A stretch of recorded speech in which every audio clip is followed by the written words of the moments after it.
सबसे पहले बाबा जी का इस वीडियो को सुनते हैं। ये परंपरा रही है शास्त्र की। कृषि गौरक्ष वाणिज्यम वैश्य कर्म स्वभावजम। ब्राह्मण की वाणी में शक्ति होती है, ब्राह्मण के वाणी में शक्ति होती है, बोली में। ब्राह्मण की बोली में शक्ति और क्षत्रिय के गोली में शक्ति होती है, और वैश्य के झोली में सारा माल तो वहीं रहता है। इसलिए वैश्य के झोली में शक्ति होती है और शूद्र की टोली में शक्ति होती है। तो है हिंदू धर्म के सबसे बड़ा बाबा जी, जो माथे पे कौन सा गबर का टिक्का लगाया मुझे तो नहीं पता लेकिन अब तो ये लग रहा कि देश में जो सुरक्षा कर्मी है इनको हटा देना चाहिए। हमारे देश के जवान, मिलिट्री फोर्स सबको हटा देना चाहिए, क्योंकि ब्राह्मण का वाणी में शक्ति होता है।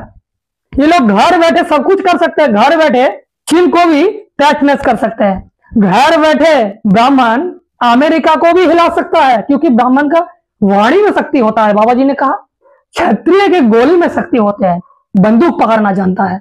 लेकिन फिर भी हमारे देश में मुगल आए, अंग्रेज आए, लेकिन ये क्षत्रिय का गोली नहीं चला। कोई 700 साल राजत्व किया तो कोई 200 साल राजत्व किया, लेकिन उस टाइम क्षत्रिय के गोली नहीं चला। चलिए इन लोगों को भी हम छोड़ दिए, लेकिन वैश्य का झोली में शक्ति होता है, यानी माल कहां रहता है? झोली में शक्ति होता है, इस देश को बचाने के लिए, अर्थनीति को सही करने के लिए। लेकिन फिर भी हमारे देश में हजारों करोड़ कर्ज पे डूबा हुआ है।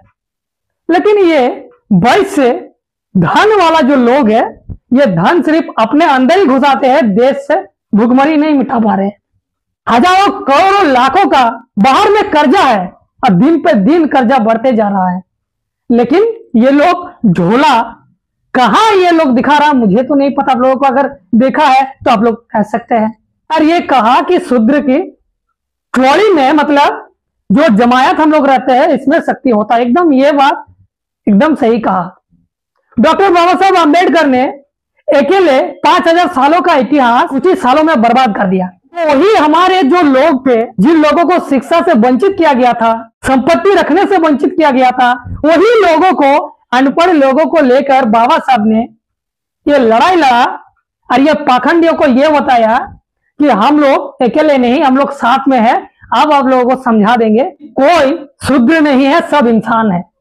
और देश के संविधान लिखा, सबको बराबर का अधिकार दिया, सबको इंसान माना। लेकिन नहीं, ये बाबा जी लोग आकर आप लोगों को ज्ञान बांटेगा। तो आप लोगों का क्या कहना है? सही में हमारे देश के जवान लोगों को जरूरत है या नहीं? ना ये ब्राह्मण लोगों का वाणी ही काफी है? जरूर कमेंट करें और ज्यादा से ज्यादा वीडियो को शेयर करें कि पाखंडियों का पर्दाफाश हो सके। अभी के लिए बस इतना ही। आप लोग देखते रहिए एमएन वार्ता। अगर पहली बार फेसबुक में देख रहे हैं तो चैनल को फॉलो करें, अगर यूट्यूब में देख रहे हैं तो चैनल को सब्सक्राइब करें। जय भीम, जय भारत, जय मूल्यवासी।